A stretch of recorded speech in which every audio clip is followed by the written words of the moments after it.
Спасибо. Prime Minister Mishustin, Excellencies, dear colleagues, let me congratulate the Russian Federation, our special and privileged strategic partner, on the presidency of the SCO Council of the Heads of Government this year. The theme of this session covers trade, economic, cultural, and humanitarian cooperation. Let me summarize India's approach to the trade and economic issues that were discussed in the last session. We assess the global economic situation to be particularly uncertain and volatile currently.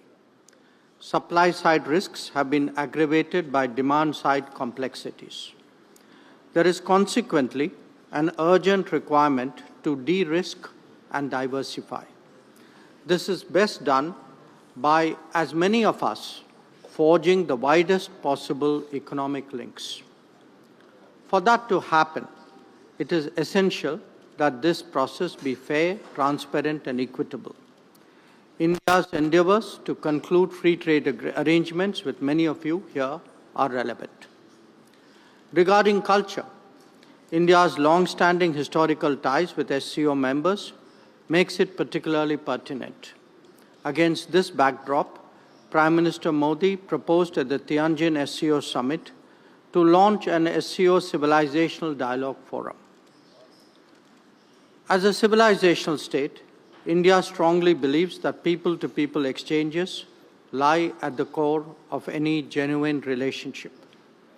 Facilitating greater interaction between our intellectuals, artists, sports people, and cultural icons will pave the way for deeper understanding across the SCO. We also have a growing record of collaborative activities with regard to cultural exchanges. The exposition of sacred Buddhist relics in many of your countries is a notable example. India is also willing to extend its considerable experience of heritage conservation in Southeast Asia to Central Asia. Regarding humanitarian cooperation, this is important in an era of climate change, pandemics, and conflicts.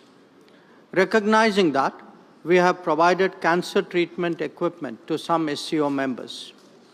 Similarly, India's supplies of vaccines and essential medicines reflected that commitment during difficult times. During the recent earthquakes in Afghanistan, Indian relief assistance reached the affected areas the very same day. Our initiative for the Coalition for Disaster Resilient Infrastructure also merits your attention. Let me now turn to the modernization of the SCO. As the organization continues to evolve, India strongly supports its reform-oriented agenda. We welcome centers addressing challenges such as organized crime, drug trafficking, and cybersecurity. As the organization becomes more diverse, the SCO must be more flexible and more adaptable.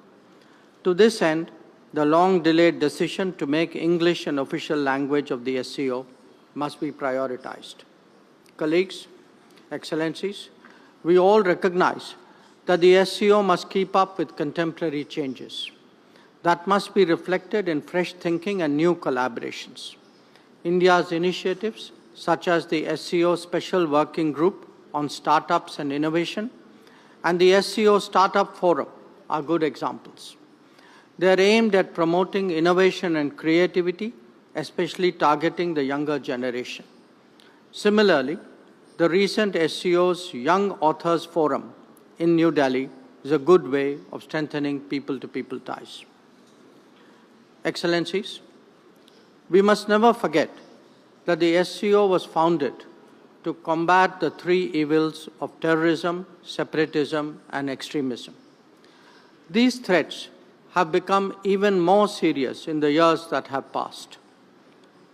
It is imperative that the world displays zero tolerance towards terrorism in all its forms and manifestations. There can be no justification, no looking away, and no whitewashing. As India has demonstrated, we have the right to defend our people against terrorism and will exercise it. In conclusion, India believes that SCO must adapt to the changing global landscape develop an expanded agenda, and reform its working methods, we will contribute positively and fully to these objectives. I thank you.